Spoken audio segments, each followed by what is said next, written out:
अपने तीसरे मुकाबले में चैंपियंस ट्रॉफी के भारत ने न्यूजीलैंड को 44 रन से हरा दिया। हम लोगों को उम्मीद नहीं थी कि 249 रन बनाने वाला भारत इसको 44 रन से जीतेगा। ऐसा लग रहा था कि ये मामला 50-50 हो सकता है, न्यूजीलैंड भी जीत सकता है, भारत भी जीत सकता है। अगर भारत जीतेगा 2-4-5 रन से जीतेगा। मगर जिस हिसाब से देखा जाए स्पिनर्स ने बॉलिंग की है, काफ़ी गजब मुकाबला रहा। वरुण चक्रवर्ती को टीम में रखा गया था।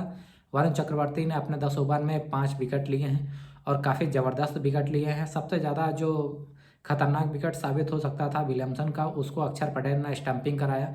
वो भी काफ़ी अच्छा विकेट था और उन्हीं की वजह से पारी चल रही थी। जैसे विलियम्स आउट हुए उसके बाद तो फिर पूछ लो लाइन लग गई। ऐसी लाइन लगी कि 205 रन पर न्यूजीलैंड आउट हो गया और टीम को 44 रन से जीत मिली। अगर देखा जाए तो जब शुरुआत में टॉस जीत कर न्यूजीलैंड ने बॉलिंग ली और इंडिया को बैटिंग करना था, तो हम लोग ये उम्मीद लगा रहे थे कि इंडिया कम से कम 280 रन के आसपास तो पहुंच ही जाएगा। मगर टॉप ऑर्डर अच्छी तरीके से नहीं चल पाया। कोहली जिस हिसाब से खेल रहे थे, उन्होंने काफ़ी अच्छी बैटिंग की और वो ज़बरदस्त फॉर्म में लग भी रहे थे। मगर एक ज़बरदस्त कैच जो बैकवर्ड पॉइंट पर लिया गया, उस कैच की वजह से उनको आउट होना पड़ा।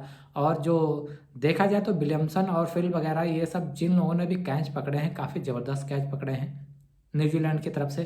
क्योंकि न्यूजीलैंड की बॉलिंग और फील्डिंग काफ़ी ज़बरदस्त रही। इसी वजह से शायद इंडिया 249 रन ही बना पाया, पूरे 250 पर भी नहीं पहुंच पाया।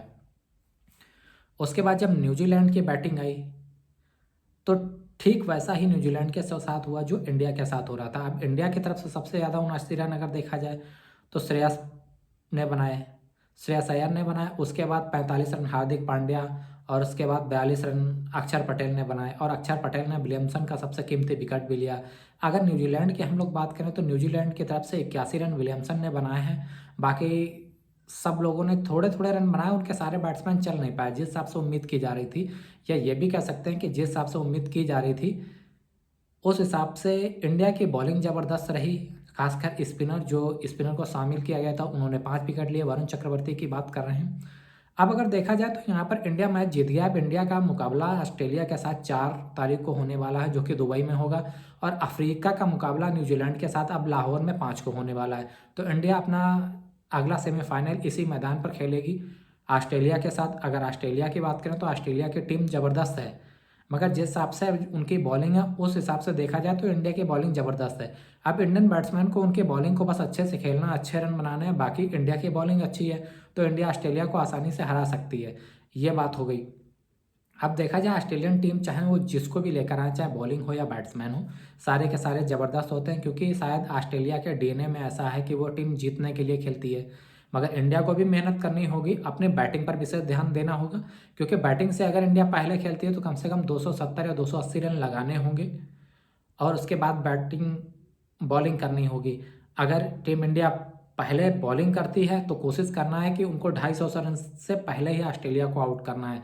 अदरवाइज इंडिया के लिए भी चेज मुश्किल हो जाएगा। क्योंकि ये ग्राउंड यहाँ पर ऐसे हैं, इन ग्राउंड्स पर आप पहले बैटिंग कर सकते हैं, मगर दोबारा जब बैटिंग करते हैं तो ग्राउंड की पिच इस तरीके से बन रही है कि काफ़ी ज़्यादा पिच पर स्लो आ जाता है। तो स्लो आने के बाद बॉल काफ़ी स्लो आती है, तो जो स्ट्रोक खेलने होते हैं उसमें काफ़ी दिक्कत हो जाता है। फिर ऐसा लगता है ये मैदान वनडे क्रिकेट के लिए नहीं, टेस्ट क्रिकेट के लिए बनाया गया। तो इस वजह से न्यूजीलैंड को भी आज दिक्कत हुई और न्यूजीलैंड स्लो की वजह से हार गया।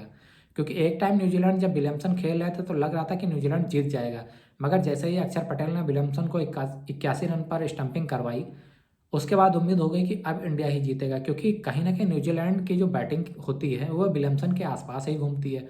और विलियमसन वो बैट्समैन हैं, वो काम करते हैं जो कि इंडिया में विराट कोहली करते हैं। विराट कोहली टीम को आगे तक ले जाते हैं, टीम को जिता कर ही वापस आते हैं। विलियमसन शायद ये नहीं कर पाए, इस वजह से न्यूजीलैंड हार गई। विलियमसन अगर थोड़ा सा रुक जाते तो न्यूजीलैंड हारती नहीं, उसके जीतने के चांसेस ज़्यादा थे। क्योंकि विलियमसन काफ़ी ज़्यादा एक्सपीरियंस बैट्समैन है और वो फास्ट बॉलिंग और स्पिन बॉलिंग दोनों को बराबर खेलते हैं।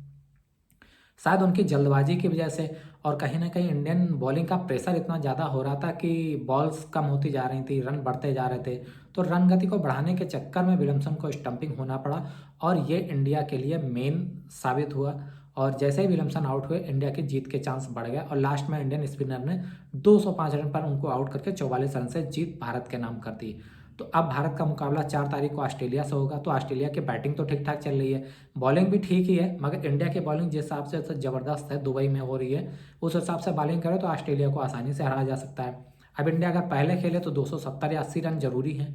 अगर बाद में खेलता है तो ऑस्ट्रेलिया को 250 रन से पहले कम से कम आउट करेगा तो बेस्ट रहेगा। बाकी तो ऑस्ट्रेलिया इंडिया का मैच होता है, कौन पहले खेलेगा बाद में खेलेगा, कौन कितने रन बनाएगा, ये तो ऑन द डे पता चलेगा किसकी टीम कैसी है, क्योंकि मैच वाले दिन जो टीम अच्छा परफॉर्मेंस देगी वो विनर होगी। और हम लोग उम्मीद करते हैं इंडिया विनर हो और फाइनल में पहुँचे।